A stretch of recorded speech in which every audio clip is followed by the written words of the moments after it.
आपण टेस्ट घेऊन बघूया आता कसे झाले, गोड किती झालेत ते बघूया. मग आणखी साखर टाकूया आपण.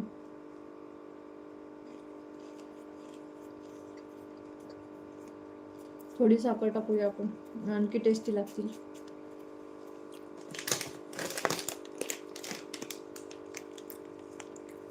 हे बघा, स्पेशल ड्रायफ्रूट शुगर आहे. स्पेशल अमरावती साखर भेटते याला. अमरावती साखर म्हणतात, तुमच्याकडे काय म्हणतात माहित नाही, पण ही अशा कलरची असते. ही ड्रायफ्रूटसाठीच बनलेली असते साखर.